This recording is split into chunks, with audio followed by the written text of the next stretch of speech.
everybody. Everybody. All right. So welcome to the Hot Tub Expo 2017. Did you guys say there's a Hot Tub Expo going on down the hall? All right. So if we blow through this panel real quick, we're gonna go in. We're gonna go down the hall and crash the Hot Tub Expo. The 2017 models. Sweet. I'm looking for a 40 jet tub spa model. There's also a ministry going on somewhere around here too. So if we get through that real fast, we'll. It's so wet, Tony. Tony. Okay. This is the only ministry we need. The ministry? Then it's okay. See, now there's 12 people here. We can. Good old baker's dozen. Let's do this. Okay, so if you haven't been to Critter Control Inc. yet, here are the services Critter Control Inc. provides. If you have a raccoon in your garage, they will come and remove that raccoon. If you have a raccoon in your fireplace, they will come and remove that raccoon. If you have an alligator in your garden, you're not in Utah. That's just a given. You must live somewhere that has scary things. So, all right, welcome to the Console Wars here at GamingCon 2017. I'm Lee George Cade from the Geek Show podcast, and here's our illustrious panel, none of whom are associated with the Geek Show podcast in any way, shape, or form. Introduce yourselves, guys. Hey, I'm Tony Eccles with the Geek Show podcast and also the Gadget Spot, which is a podcast. I'm Jimmy Martin on Geek Show. Oh, yeah, and I'm James. I do the videos for Geek Show, so if anybody sees me carrying around a camera, sweet. And I'm also on Gadget Spot. So We didn't plan this as a Geek Show panel. It just happened this way. The other two panelists that were supposed to be on it mysteriously disappeared. All right, so, and here's Carrie Jackson from the Geek Show podcast. Hi. You want to come talk? Do you want to be part of the panel? Yeah, come on up. Come on up. All right. Now we're just missing ADD boy and teacher lad. So what we were going to talk about? Xbox versus PlayStation, sort of. Xbox. See ya. Yeah. Okay. Carrie won.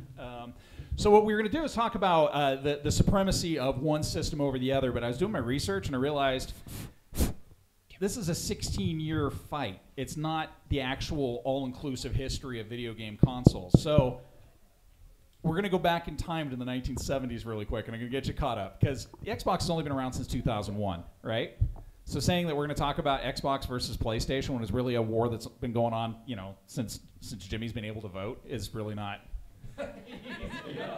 I don't vote. That's not a war. That's not a supremacy. Who knows what the oldest video game console is? Anybody in this room? No, we want to hazard a guess when the first home video game console came out. Older than that. Older than that. Older than that. Did you say Nintendo 64? It's okay. That's a good guess. I mean, throw out what you know, right? That's the first one I had, so. Okay. Really? 1966. Some bored dude comes up with the idea of, I'm going to put out a console that plays this game like Pong, right? But Pong gets boring, so I want to have badminton, tennis, and hockey available too. Those all sound like Pong. The difference being that you had a rectangle on each side and a square that bounced back and forth between them and a different colored background depending on the game. And Did they have color TVs in 1967? barely. Oh. Yeah. So, and they had toggle switches on it. So you could say, oh, I want to play hockey. You flip the toggle. Now, some enterprising person, as Tony put it, came up with the first DLC.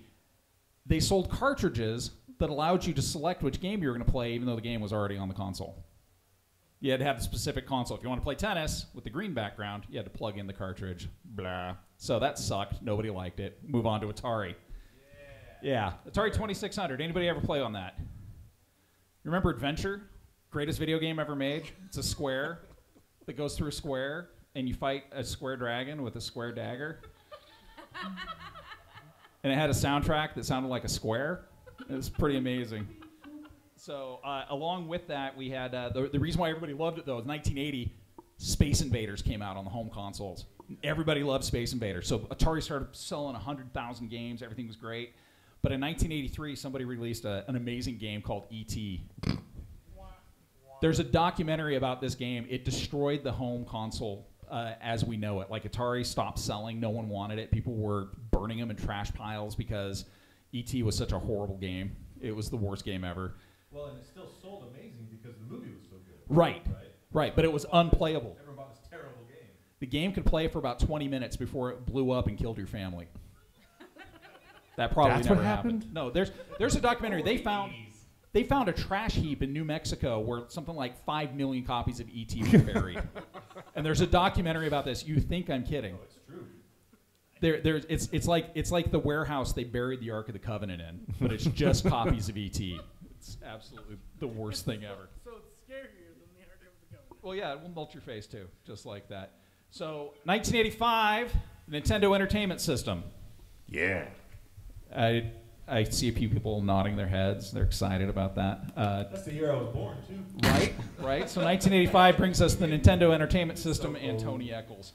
Along with that, we had the Sega Master System and the Atari 7800 with its solid-state tape deck drive. Commodore 64 rebranded their home computer into a game system. Who remembers the Commodore 64? Had a dot matrix printer. It's pretty amazing. So, the clear winner on that was the NES because right after that, the 16-bit revolution in the 1990s hit. We had home video game systems. The Sega Genesis basically ported Altered Beast from the arcade straight to the home system, and people said, whoa, 16 bits. When will life ever get better? Never. Can't believe this. Something got worse. Also took off with with Sonic the Hedgehog, huge game for them. The Neo Geo came out. Anybody remember the Neo Geo? $800. Yeah, $800 in 1992. That's What does that translate to in today's money? $1 million. A lot. Uh, I wouldn't spend $800 on a system now. Then NES decided that they were going to come out with Super Mario Brothers 3. They weren't even a 16-bit system, but people went nuts because Super Mario Brothers 3 is amazing. Well, it's because The Wizard's the best movie ever made. That's true. Then CD games started popping up. This is they were like, oh, we need to put a CD in here so we can do movies that you can play. Do you have the trivia about Sony and Nintendo? I think so, Okay. but maybe I don't. We'll find out Yeah. shortly. I'll let you know. So then, the greatest flop ever, the Atari Jaguar is released in 1993 or 1994. The thing about the Jaguar is it was so advanced no one could develop games for it. So Atari went bankrupt. They were done, completely finished. Giant in the industry, completely hobbled by the fact that they could have made Halo in 1994. It could have played it, but no one could develop it. No one knew how to write the code for it. Donkey Kong Country comes out for the Super Nintendo Entertainment System. Everybody loses their minds. Everything's running. It's great. Sega crashes and burns because they tried to put out a thing called the Saturn. They had already tried to put something else out, but because of pre-orders, they had to refund everybody. Saturn crashes and burns. We haven't seen Sega since, have we? Oh, they had the Dreamcast. Oh, well, yeah, but that sucked. But that also crashed. Right. PlayStation puts out its first unit. Sells 100,000 units or 100 million units. People are just like, whoa, that's crazy. That's more money than anybody's ever seen. Well, do you know why the PlayStation was put out by Sony? Because they owned it. I do, but please tell us. Oh, I was going to say that because Nintendo actually partnered with Sony to bring a disc-based console to the market, and then far into development, even after they had a prototype, Nintendo said, no, we're going to go with cartridge because we're afraid of piracy. And Sony said, fine, we'll do our own thing, and they made the PlayStation. Do you guys, anybody remember the original PlayStation marketing? The big banner, it said, you are not, and then it had this red E, right? And people would be standing outside the toy store going, red E, I'm not ready. Oh, I'm not ready. I'm not ready. It's not quite as great as Sega does what Nintendo don't. It's a marketing campaign for the Sega Genesis. It's some, like the earliest case of marketing shade I can think of, you know? Just like, The greatest thing Nintendo ever put out was their cereal. I thought the Donkey Kong cartoon with Super Mario Brothers. I honestly, I still remember the commercial where it's like, Nintendo, it's a cereal. Wow, Nintendo. It's like, I want some Nintendo cereal. So then the Nintendo 64 comes out to compete with the PlayStation. Super Mario 64, Super Star Wars. I hated Super Star Wars because that's the first time I think I actually raged through a controller at a television set. And then Legend of Zelda Ocarina of Time. Oh, that's where I was a good one. Classic game. Now, we're about to get to the debate, because I know you guys didn't come for a history lesson, but that's what you have to deal with when you deal with Professor Lee. Sega Dreamcast, pretty much the end of Sega. Sales are so horrible. People are just crying while they're looking at their Dreamcast. I had a Dreamcast.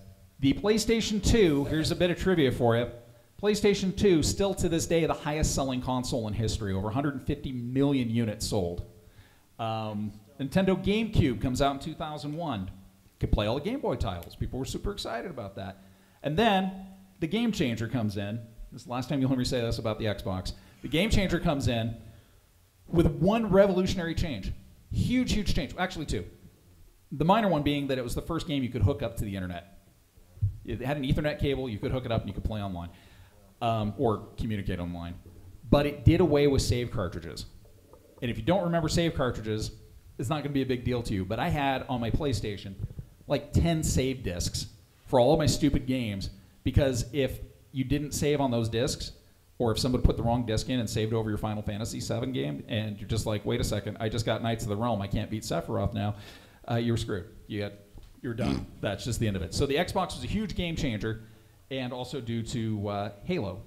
Halo was huge. Halo was gigantic because people could play online against their friends. They could do multiplayer, and it was awesome. So now we're caught up to the Xbox 360, which, strangely enough, was the first game with wireless controllers. Yeah, I guess so, because it came out before the PS3. Mm-hmm. Was there no third-party developers for the systems before that had wireless controllers? I thought Mad Catz pioneered something like that for the N64. GameCube had the Wavebird controller, but it came out like 3 years after the GameCube came out, and it never really caught on. So the Xbox One had the first, The first in the box with successful wireless controller. Then we had the PS3 in 2006, the Nintendo Wii. Your grandparents loved it. Yeah. Graham, and Pop sure loved it when you came over because you could sit there. Look at him with his nunchucks. Yeah, he's so happy. My forearms are buff. There we go, playing. It's just like in 1974. I can play tennis on the TV again.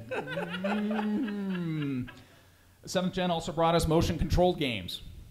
That's what got the Wii so popular. Yeah, the Wii, what was it, the PlayStation had their terrible The little stick things? Yeah. Like you're like landing a plane? Okay, PlayStation Move had one great game. It was Danny Trejo's, I think it was Lights Out or Punch Out or something like that. So you'd log this game in, and Danny Trejo would scream at you and swear at you in Spanish. And He didn't even know he was working. Yeah, he wasn't really working. I think he was actually watching me through a video capture. And you're like, punch him harder, stupid. And I'm like, okay, Mr. Trejo. And they had a really good House of the Dead game that you could shoot at. Yeah. Other than that, there was nothing. But Xbox, their motion capture was better. Infinitely better, I think. The Kinect. It was better technologically. It was really cool, but it never really caught on to the mainstream as well. Right. The problem, but technically it was really neat. And nothing really took off from there, though. It seems like everybody did all this motion capture stuff, and then... I remember going to E3 when they were promoting the Kinect. It was like brand new, and they were like, it could read your heartbeat. And I was like, that's creepy. No. I don't want my gaming system to read my heartbeat and then stop it. Didn't they like preview like a game called like Simon or something like that? It was like a weird boy that was just hanging out by a lake or something. He could read your facial recognition and stuff like that. That was creepy. Yeah, they called it HAL. Why are you so sad today, Lee? I read your lips in the kitchen. Open the garage bay doors, Simon. It appears that your heart is slowing, Lee. It's like, it appears you stabbed me, Simon. No more tears, Lee. Now, one thing I do know about the Singularity is it will be powered by human tears. Oh. I just want you to remember that. Promise. You'll know soon enough. Okay, so that brings us up to right now. We are technically in the 8th generation of the home video game console. 8 generations. I barely even touched on the first 5. And we're already 6 hours into this. Okay, so we've got the PS4. PS4 fans? You guys are on the wrong side of the room. You're supposed to be over here. I'm kidding. You can stay where you're at. Xbox fans. Yeah. All right. Xbox fans. Switch fans. Yeah. Any Steam players here? All right, Steam players. Do you have? All right. Batman has spoken. Your panel's at 1. Anybody with a Steam machine, or are you playing on your computers? Computer. You got a Steam machine? You like it? I prefer PC. Yeah, the PC's good. PC's good. I don't even know what it is. I use it mostly for party games in the living room. Huh? Makes sense. Like bridge? You play bridge? Fibbage. Probably like the Jack games. Jackbox party. Yeah, Jackbox. Fibbage is the greatest like party game ever. All right, so let's talk about these 8th gen games. Let's talk about the pros and cons. You guys are the tech heads at this point, so what do we have going on as far as like the big two, the Xbox One and the PlayStation 4? What do we have advantage-wise, disadvantage-wise between these machines? I will say that because I'm an Xbox guy, but the one thing that I've been like tinkering with, like at a friend's house and some of the junkets I go to, is the VR. Yeah. So I just did the Spider-Man thing, and they have a VR Spider-Man game. Scared the shit out of me. Like you set up on a ledge, and I looked over and I was like, oh no. So that's a PlayStation exclusive.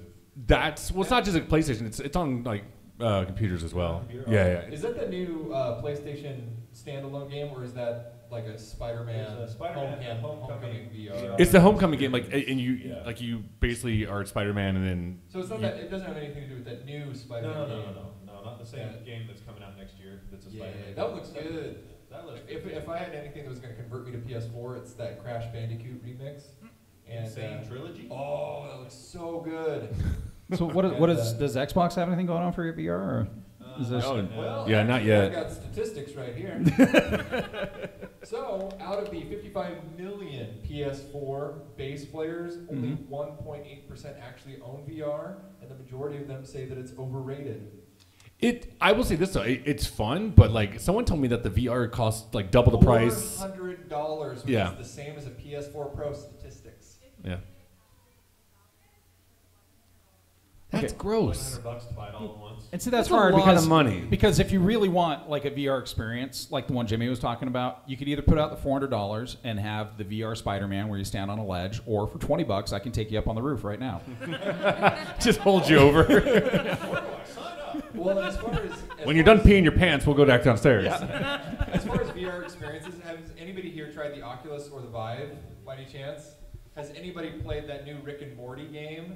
Only one? You guys are missing out. I played Skyrim on an Oculus Rift, and Is it first person? Yeah. First person? it was terrifying because I want to live there anyway. Like if I could go to Tamriel and just stay there, like when the singularity happens, all my tears will power my Tamriel experience. So what was Afterly like once you took the headset off? Were you like, go Yeah, I want to go kill more bandits. I don't care if they look like they're made out of squares. The best thing about VR though is screwing with people that have the headset on. Yeah. So there was yeah. where you can see the monitor and see what they're looking at. This girl, where I was doing the Spider-Man thing, she was looking over the ledge, and I kind of went behind her and just pushed like that.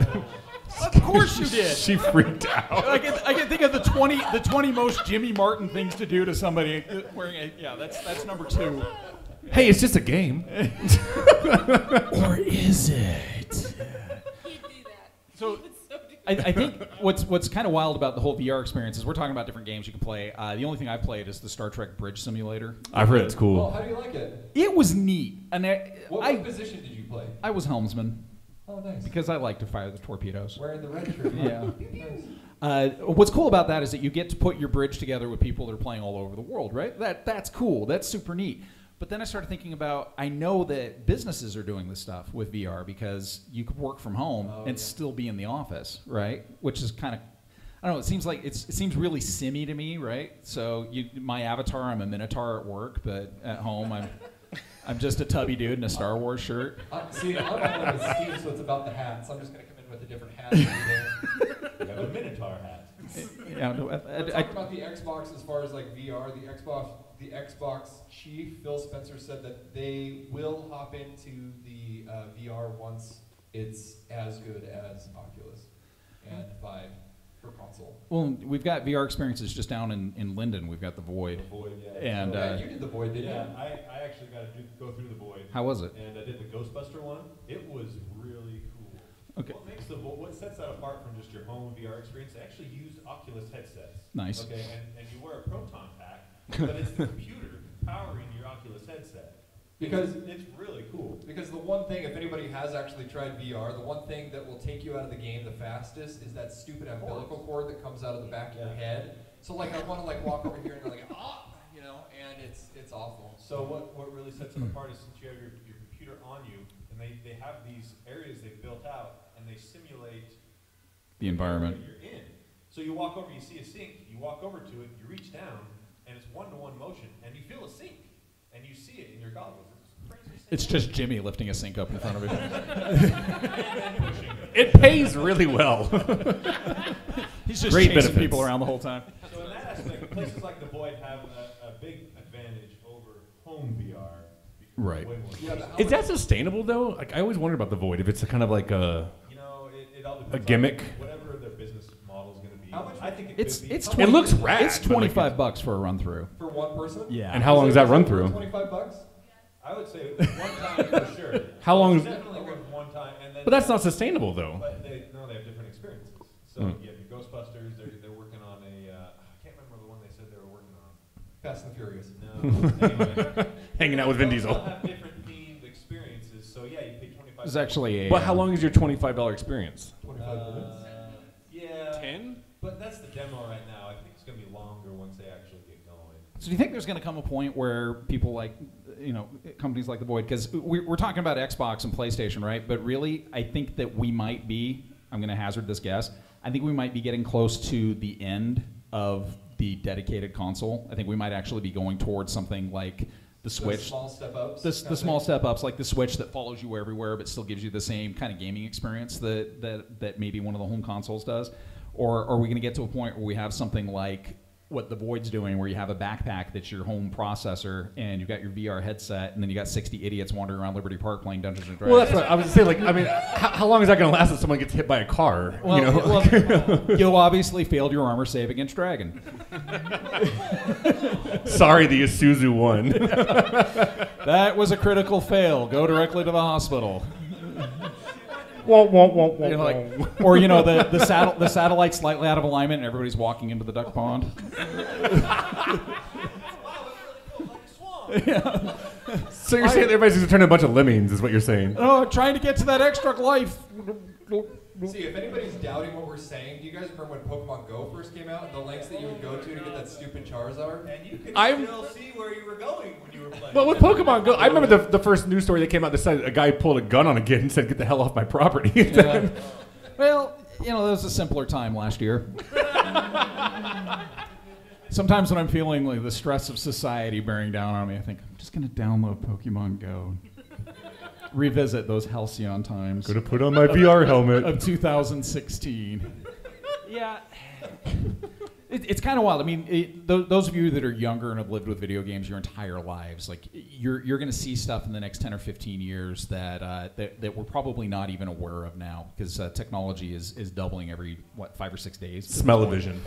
So I mean, and we laugh, but there was a Richter scale they put out in the 1990s where they talked about how we reached a certain point around 2012, 2013, 2014 where world technology will actually be progressing at a point where we can't actually keep up with it.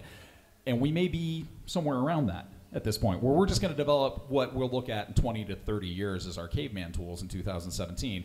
I mean, are we going to be looking at a gaming situation in 2 or 3 or 4 or 10 years where everything is VR, where you don't have a TV, you just plug in and go to Mario Land? Well, I mean, to me, that the quote from Back to the Future 2 says it when he goes, "You got to use your hands, and that's like a baby's toy." Like that, and I was like, "Yeah." It'll all just become mental, completely mental. Just all in your head. By your mind. Well, Yeah. It's probably gonna. What was that movie with Bruce Willis where you could become an avatar? Oh, Die Hard.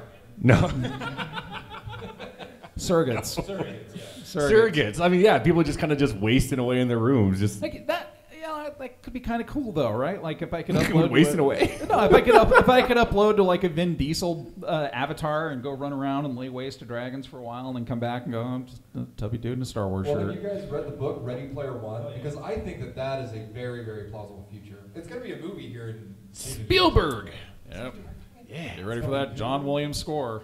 Well, we'll The see. thing that we're seeing too with consoles, and you see it with the PS4 Pro, and you're going to see it at the end of the year with the Xbox One X, is I think the console manufacturers are getting out of the generational jumps from one to the next, and since both of those consoles are now on x86 architecture, which is the same as what PCs use, so it should make it possible for manufacturers to iterate a new console every 3-4 years, and it'll still play all the backlog. Because it used to be they'd go from generational jump to generational jump and do a completely different architecture. Well, the math wasn't the same. The math wasn't the same, Yeah. and nothing was the same, so you couldn't have as good backwards Well, compatibility. the But- Xbox will be able to play the backlog. Well, that's the thing. Microsoft is already embracing this with the backwards compatible games there's Over 300 right now, 300, yeah. and then Well- every month more get added on. And PlayStation's kind of learned from that lesson too. They have a subscription-based program that allows you to play old $20 a PS. month. PlayStation. Yeah, and it's getting better. And I think once they put Red Dead Redemption on there, I was able to say, okay, this is worth my subscription model. But still, if your internet wonks out on you or gets slow and you're not looking at good streaming speeds, then all of a sudden you're Well, see, that's what I like about the Xbox One backwards compatibility is a lot of people like me hold on to our games because you have like this sentimental value towards some of your Xbox games, and to just be able to plug it in and play, like it's awesome. I don't want to have to worry about an internet I had to show you my VHS tape collection. I would like to see that. See, I think it's weird the time we're living in right now because we've got PlayStation 4, we've got Xbox, we've got Switch, but people are losing their minds over like the NES Classic, like just. Game is making a huge comeback. Well, that's what I'm saying. Like Nintendo, which I don't know why Nintendo decided to pull it, and I know they just announced the Super NES one, but like it's funny that people are clamoring to get this thing, and it's $60, but people were paying like $400 for it. If you go on Amazon right now, there's still $250 from a reseller for the Nintendo Classic. And how many games do you get on that? 30. How many times do I got to keep buying the same games for Nintendo? I laughed though because like speaking of like save cards and stuff like that, because I was playing. I still call it Mike Tyson's Punch Out. That's what it's called. And I got to a certain level, just Punch Out. You're talking about the Robin Because they didn't want to pay Mike Tyson any more money. And but it was like, hey, if you want to continue this level, like use this code. So I had to take my phone and like take a picture of the code.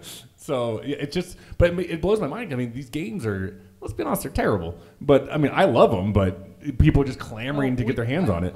We had the same thing 15, 16 years ago when they started selling tiny little 2600 consoles with all the crappy little games loaded on them. And we're like, oh, $20 and I can play 4-bit Pac-Man again?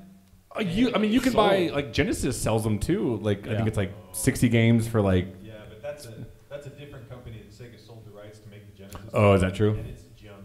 Oh, okay, It's well, never not mind. very good. Well, It's the Sega jump. They sell it at Bed Bath and Beyond. So it's The thing that bothers me about this new little Nintendo system is I wish that they would require you to like blow in it just to get your game started on that little system, but through the shirt exclusively. I kind of missed that back in the day, like having like either blow on cartridges or like wipe it down with a wet wipe, and you're like, come on, Seriously, let's do this. You're actually we're lamenting the golden years of having giant pain in the ass game cartridges.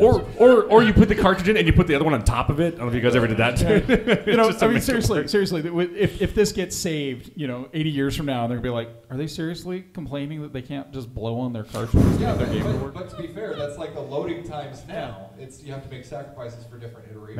Remember when I you had swear it was the Matrix screwing with us. Like, I mean, 'cause you do the same thing and it wouldn't work. You come on one more time, and it worked. And you're like, oh, Yeah, and what right was the about that difference? same time, the universe reset how Berenstain is spelled. I live in a Berenstein world.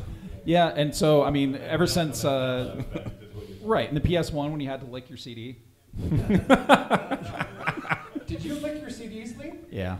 Yeah, but not because they were broken. Just because he was. I wanted to be closer to Rebel Assault. I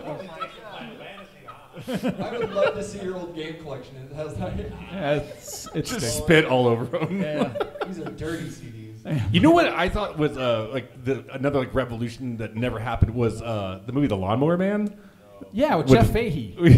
And Pierce Brosnan. Oh yeah, that was And, Pierce Brosnan's but 34th best role. They used to have that kind of VR. We don't have them in Utah, but I grew up in Atlanta. Dave and Buster's, and you would pay and you would hunt each other down. Like it was the crappiest graphics ever. But like, we had here in Salt Lake in 1994 downtown, like on 3rd West and 2nd South, there was a virtual reality arcade, Yeah. and you'd go in there and you pay. We're talking about $25 for 10 minutes Sure. at the Void. It was about $20 for 5 minutes of sitting in a harness with a helmet on your head, playing a polygonal vector-based game where a dragon would fly around your head, and the interface was so terrible that you couldn't actually hit it. It would just fly around your head, and then you'd die, and they'd say, well, if you want to keep going, it's another $20. Is that kind of like the targeting reticle from the Star Wars Episode 4, but just that? Pretty much. And you'd walk by, and there'd be people just standing there going like this through the window. And like, I would charge $20 just to watch people with the headset on, because it was hysterical. What would you consider the hardest video game? Hardest? Which system? Any of them. Final Fantasy VII. Oh. See, I would say it's landing a plane in Top Gun on the NES. I could never do Along it. those same lines, there was a game on the NES called MiG-29. Yeah, I remember that one. I never got past the third level because you had to refuel in the air, and the Oh, yeah. refueling thing had to link up and stay with it. I crashed every time. I was out of Yeah. Yeah. You, didn't, Hardest game ever. you obviously didn't watch enough of a certain type of movie when you were a teenager. I guess not. You would have gotten See, that I moved guess out. I just don't have that high tolerance of a video game. Like, for me, it's Super Meat Boy. Like, after a certain while, I turn my mouth Super off. Meat Boy? That's Or- a... Is it just Meat Boy? Super No, no. Super Meat Boy? Ah, I was right. Don't question. And that's a hard platformer. That's a hard game. Thank you. I've never heard of Super Meat Boy. If you It's haven't, up your because alley. there's I'm a a vegan. great documentary that Yeah. features Super Meat Boy Yep. called Video Indie Game Game. the Movie, I think. Or indie game? Indie Game. If you guys have not seen Indie Game the movie, is you will see programmers have absolute meltdowns in hotel lobbies. If you haven't heard of Phil Fish, watch this documentary. It's Go fantastic. watch somebody rage quit their life. I- but keep living. It's funny because actually the Utah Film Critics Association, we voted it the best documentary of Wow. 2013, maybe. It was on Netflix the last I checked. Yeah, I and like the think, director sent me a handwritten note. It was like, wow, like I didn't even know nobody even saw my movie. I think Final Fantasy VII might be the reason why I don't play Final Fantasy games anymore. Yeah. Because like there's a particular materia you need called Knights of the Realm to beat Sephiroth, and if you don't breed 50 chocobos, murder Eris, and leave Jet behind somewhere in a particular sequence, you don't get Knights of the Realm. And so then you spend this 25-minute epic cinematic flying through our solar system to fight Sephiroth. And then you're like, oh, without Knights of the Realm, you've got a 952,000% chance of failure. Every So time you I think, try it again, 25-minute cinematic. every time I think of Final Fantasy, I always, if you ever want to have a good time, invite Shannon Barneson to go to E3. And we were sitting in a demo of Final Fantasy. He goes, I don't get what's happening. what is all this? It sure is pretty, whatever it Yeah, I is. gave up on Final Fantasy VII on the second disc when you get stuck in the snow. Mm-hmm. I couldn't find where to get out of the snow. So You got to follow the I threw it away. You got to follow the footprints back out of the snow. Oh, thanks for telling me Yeah. 25 years ago. Well, I'm glad I'm here for you. So, all right, let's talk modern day exclusives. Which exclusive game out there do you think takes the cake? Halo. Halo still? I love Halo so Okay. much. I will play that for hours. Halo's And probably the biggest exclusive franchise for sure. Well, other than Nintendo games. I never know the real names. It's called the Banshee. Is that what it's called? I just call it the spaceship. Yeah. And like the single fighter pilot kind of thing. I just call it spaceship. And I can be in that thing for hours and like just messing people up. He has a song he sings while he's in it. What? I can fly so high. Actually, I have nine-year-olds tell me really horrible racist things. That's Yeah, I'd say that's the one thing the internet has brought I- us is the readvent of virulent racism. honestly, like speaking of that, my friends and I, when we play online, like in big groups, we just put it on private chat because like Yeah. I cannot listen to racist 9-year-olds. Like Yeah. I just think it's the worst. What Destiny is an exclusive for the PS4, isn't it? No, that's on Xbox. Timed exclusive DLC for the PS4. Dumb. Okay. So dumb. What's the one with the? It's interesting when you look at exclusives because you have two very different types of camps. With the PlayStation 4 actually has more good exclusives right now than the Xbox One does. But the Xbox One has bigger exclusive franchises like Gears of War, that's a good one. Halo, like Forza. State of Decay, Fable, Dead Rising, Quantum Break. If you like car racing, Forza is one of the best car racing games out there. Oh, But with Sony, you got like Uncharted, which is really good. yeah. Anything by Naughty Dog, basically, they're fantastic. You also got like the Insomniac games, the God of War games, yeah, the stuff from I'm. Santa Monica, I We- think, who makes that. We got a demo of Forza one time, and I'll never forget. There's like, oh yeah, there can be like ghost cars that you like. You're basically Right, it's you race against the old version of yourself or someone else. exactly. And I was like, what you should do is have like race car drivers like play it, and then you're like, oh, you were racing, Dale Earnhardt Jr. or something like that, And I suggested, God, don't just stop with race car drivers. Do like celebrities like Betty White, where like her blinker's on the entire time. We were talking ghost cars and Dale Earnhardt, and I thought that's an idea. Oh, I get it. Yeah. I'm blanking. What's the Xbox game with the mechs? And why am Are I? you talking about Hawken? No, it's Mech Warrior? was it Titanfall? Oh, That's a great game. Titanfall 2 came out for all the systems, though. Oh, did it? I feel bad Yeah. for that game because that game is really good, but it was just eclipsed by the other really good games that came out around it. Yeah. So what do you guys think? So we talk about what the better system is, but ultimately, and we've had this topic come up quite a few times in the past. Ultimately, they're all really good. Yeah, Right. no. So I They mean, live in the golden age of video games. I mean, Yeah. we had almost the same panel like what 3-4 years ago, and that's the way we ended it. We're just like, we're living in a great time. yeah. Like, But the one thing I would love to see, like, it drives me nuts. I love Overwatch. It is my absolute favorite game, and Blizzard supports this game so beautifully well. Like, you don't have to spend any more money after you buy the base free game. DLC. Yeah, They're the free constantly balancing the characters. Always rebalancing the characters, bringing out new content, new maps, new characters. Not only and that, but like rich backstories for the characters. Right. Actually hiring. But what individual drives me voice crazy actors. as a PlayStation player is half the people I want to play with are on the Xbox or even on the PC. What do you mean? I want to play with. Crossplay. That to me would actually be the ultimate evolution. Wait, you want Xbox people to play with PlayStation people? Absolutely. You're talking Sony Marvel. Exactly. I want. Well, I is want. he talking Sony Marvel? Or is he talking Marvel DC at that point? That's Or Warner probably. Yeah. Bros. But think about it. How many of you out there have friends that play on different platforms than you do? Like everybody, right? I mean, you even got that old idiot who's still playing on his Sega Dreamcast, and you're just like, man, I'd love to play GoldenEye with you, but your game system sucks. I mean, wouldn't it be cool though if you could get on there on your Xbox and say, "Oh, my friend Jimmy's playing on his." Whoa, friend. Not you.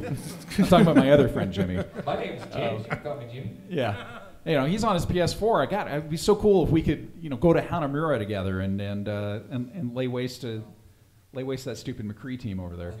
That's a topic that was brought up probably once every year, 18 months, and it got brought up again at E3 this year in June. Mm-hmm. And it's still, what sucks is at this point it seems like it's only Sony standing in the way of that. Just Sony. I thought they, Some games that are doing that already. Yeah, there's a few. yeah, that like they Rocket can, League. Isn't but that a there's- game that's doing it already? Well, super a lot of selective. MMOs are doing that. Trying to do it, but again, it's Sony saying no. Yeah, Sony basically says we don't want crossplay right now. And Microsoft has said we're game to looking at it. Let's see what we can do. So it really is Sony Marvel. And even Nintendo, the most closed system developer of games and hardware, has said, yeah, we want Rocket League is going to be cross-platform on the Switch with PC. and Which, Xbox. by the way, I will buy that day one. Rocket League on the go. Rocket League on the go. Are you kidding me? Well, I'm looking at Star Wars Battlefront 2. That's a game I want to be able to play with anybody. That sure is a pretty game. That is a pretty game. And just watching the demos of that, when Darth Maul runs into the room and you can actually It's clear. It's You can- not clear. you can actually hear the sound of clone troopers' pants filling up. they're all just voiding their clone lunches at that exact moment. Because it's not like Darth Maul from Phantom Menace, where he's like, I'm fancy and I flip a lot. It's like Darth Maul, hi, you're all lunch. Say goodnight. The greatest trick to, I don't know if you guys play Battlefront or not, if you guys know this trick, is if you get the Millennium Falcon and the other person gets Fett's ship, I'm trying to think, Slave One. You put the shield on and you fly right through it and it just destroys it. I've had more people cuss me out for that. Like a battering ram? Yeah, you put the shield on the Millennium Falcon and you just drive right into them. And they just explode and you go. You will hear some mighty fine words after that one. Yeah, the day I realized that the ground troops are actually really people playing. When you're in space battles, you're like, let's go on a strafing run. Puny mortals, meet my lasers. It's pretty. All right, we got a few minutes left. If anybody has any questions out in the audience, this would be a good time to ask them. Yes. You've talked about a lot of different game systems, and you mentioned the Wii, but you didn't cover the Wii U. It's the Same thing, right? Yeah, Lee, way to go.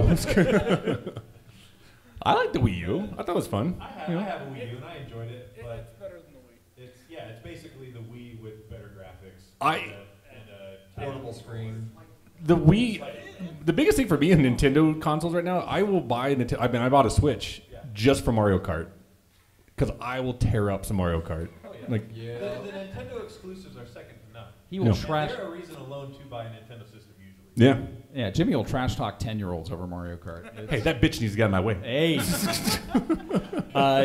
We also didn't talk about the PS Vita, which I actually think was a pretty decent portable system. That It just didn't get software support. no, it really didn't. So I mean, it kind of goes back to the Atari Jaguar in that regard. It's like no one really knew what to do with it. After I had a Vita for a while and a PS4, and they had the remote play on the Vita. Did any of you guys ever try that out? I'd sit in my bed playing Uncharted, like this is the future. and then it failed. And now here it is, 2017, and we can go. That was the future. That never happened. I did the same thing with an Etch-a-Sketch.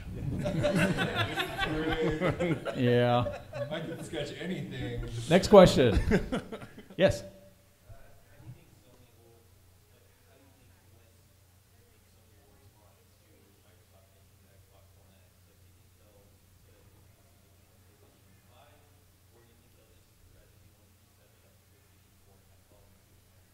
That's kind of what Tony was talking about. Is that they're going to make a system that's adaptable, right? So you'll just have probably software upgrades that bring the game forward or bring the system forward. It's looking like they're trying to, if they're anything like Microsoft, they're trying to build an ecosystem where once you buy a game, you can play that game forever. And so if that's the case, they very well could just do iterative updates where, every 3 years, the system comes out that's twice as powerful as the one before it and plays all the old games. My prediction, honestly, is I think we'll see one more generation of consoles. I think we'll see whatever Sony does and whatever Xbox does after this. And then after that, I think it's just going to be the equivalent of an iPhone. You buy a new iPhone every 2 years, and it plays all the old iPhone games, all the old iPhone apps, and you can sell your old one, and cover part of the cost. Do you think they make it like more of like a modular device where it's like you take out No, one, you can add another thing? console manufacturers have tried the modularity thing. They tried it with Sega, tried it with the 32X, and Nintendo tried it with the expansion pack, and it didn't do well. There's too much history of failure with that, I think. Well, we're in an age now with solid state drives where we've got non-moving parts. You're not going to have to deal with heat in these systems for much longer, because heat was, I think, the big catastrophic problem with the original Xbox. Big red ring of death was, just a huge heat issue. But if you don't have moving parts, you don't have friction, you don't have heat. So that's going to be, I think, a big step forward with a lot of these systems. And then plasma drives are going to be a big deal too when you're encoding on ever smaller chips in the future. Well, and the other thing you mentioned too with the Switch is mobile processors are coming along so quickly technologically that the Switch looks really good. I mean, for a mobile system, it looks amazing. On your TV, it looks good. It doesn't look as good as like a PS4, but you're going to see every couple of years companies like NVIDIA put out a new mobile processing chip that is going to keep catching up to what the full consoles have. Well, and when it gets to the point where something like your Switch takes the place of your phone, are you going to need a phone when you've got the Switch that handles everything that your phone does, your internet surfing, or even vice versa. Right. The phone becomes the console. Well, and that's an interesting thing. You bring up, like, the phone gaming, I think, is really clunky right now, right? Has anybody played Knights of the Old Republic on their phone? I play it on my iPad. It's Yeah. not the worst experience, but it's better with a No, I mean- keyboard. That's perfect on the poster. It's not the worst experience. But I mean, that Rancor fight, that Rancor in the Undercity is a pain in the butt on a computer. When you're just sitting here going, it's the worst experience ever. Still looks good. But My question to you though is, because you said PlayStation 5, how long do we keep going 5, 6, 7, 8 till we just change the name? See, that's what I think. I think that could go forever, honestly. You want a PlayStation 14? Yeah.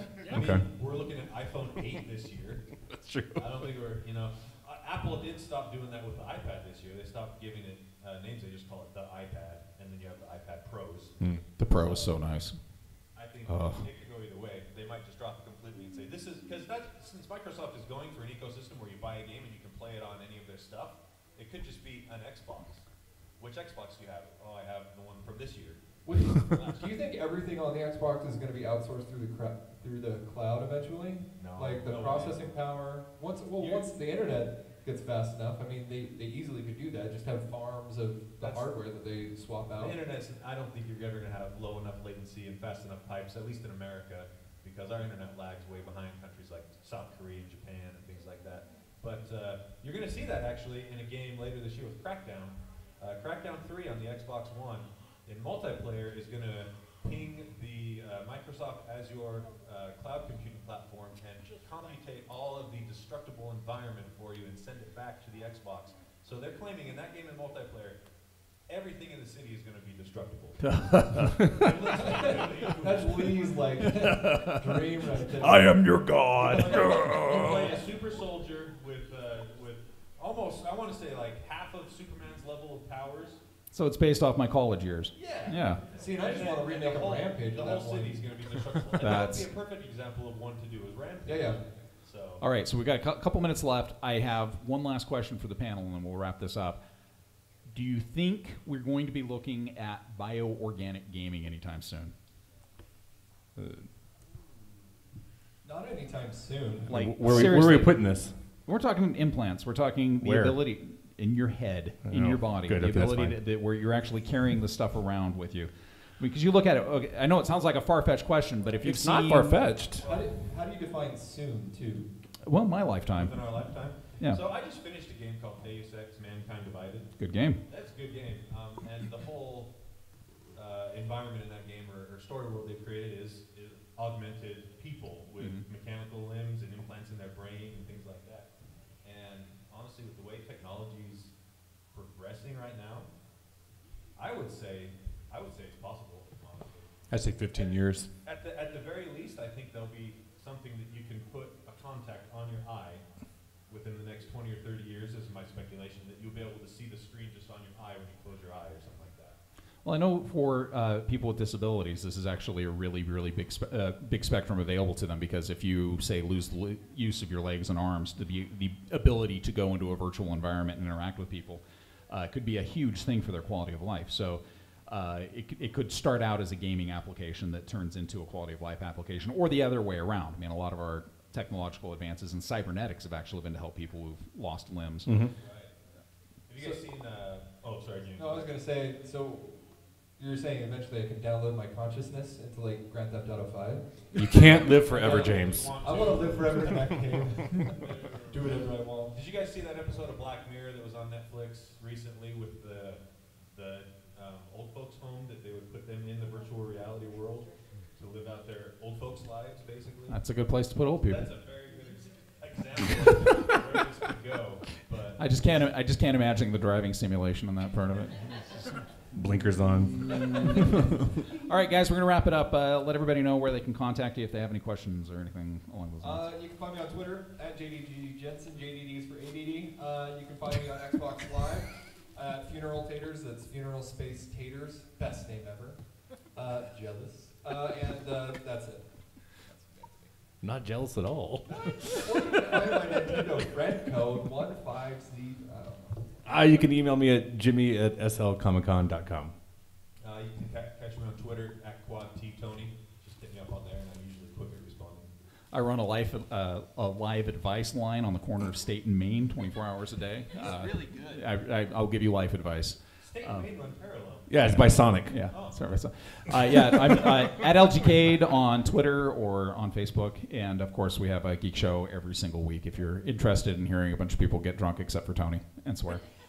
It's tonight. Lots and lots. Yeah, this is gonna be a long day for us. We're actually recording a live show tonight at 6 here, and then I think we're gonna go somewhere else where Carrie can beat us for 2 hours for another Is show. Geek Show going to be in this room? No, it's going to be in 200A. At Yeah. 6, you said? So And it it's says 6 18 o'clock. plus, so we can say whatever we want. Yeah, everything. Although that hasn't stopped Jimmy for the last hour. Nope. All right, thank you so much, everybody, for coming out, and enjoy the rest of the con. Have a great one.